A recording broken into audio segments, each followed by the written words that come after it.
বিশ্ববাজারে স্বর্ণের দাম বেড়েছে।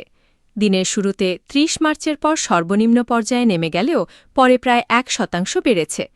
জুন মাসে সরবরাহযোগ্য মার্কিন স্বর্ণ ফিউচারের দাম ০.৭% বেড়ে প্রতি আউন্স $৪,৫৬৭.৪৯ দাঁড়িয়েছে।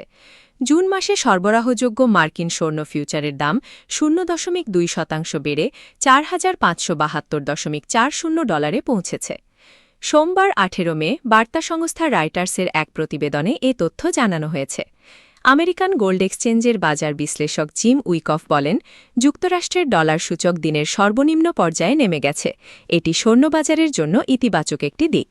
তবে বন্ডের ফলন বাড়তে থাকলে তা স্বর্ণের দামের ঊর্ধ্বগতি সীমিত করতে পারে। এমনকি এটি স্বল্পমেয়াদে ধাতব বাজারে আরও মূল্যচাপ সৃষ্টি করতে পারে। রয়টার্স জানিয়েছে, ইরান যুদ্ধের কারণে জ্বালানির দাম বাড়ায় বিশ্বজুড়ে মূল্যস্ফীতির আশঙ্কা বেড়েছে। এর ফলে কেন্দ্রীয় ব্যাংকগুলোর সুদের হার আরও বাড়ানোর আশঙ্কায় সোমবার সরকারি বন্ডের দরপতন অব্যাহত রয়েছে। মার্কিন ১০ বছরের ট্রেজারি বন্ডের ফলন ২০২৫ সালের ফেব্রুয়ারির পর সর্বোচ্চ পর্যায়ে পৌঁছেছে। এতে সুদবিহীন সম্পদ হিসেবে স্বর্ণ ধরে রাখার সুযোগ ব্যয় বেড়ে গেছে।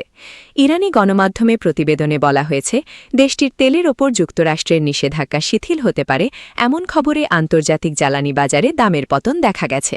খবর প্রকাশের পর মার্কিন WTI ও ব্রেন্ট অপরিশোধিত তেলের ফিউচারের দাম ব্যারেল প্রতি প্রায় $2 কমে যায়।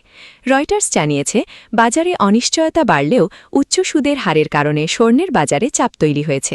সাধারণত স্বর্ণকে নিরাপদ বিনিয়োগ এবং মূল্যস্ফীতির বিরুদ্ধে সুরক্ষার মাধ্যম হিসেবে বিবেচনা করা হয়। তবে সুদের হার বেশি থাকলে বিনিয়োগকারীরা বেশি মুনাফা দেয় এমন সম্পদের দিকে ঝুঁকে পড়েন, ফলে সুদবিহীন স্বর্ণের চাহিদা কমে যায়। এদিকে বিনিয়োগকারীদের চাহিদা কমে যাওয়ায় কিছু ব্যাংক তাদের স্বল্পমেয়াদী স্বর্ণের দামের পূর্বাভাস কমাতে শুরু করেছে।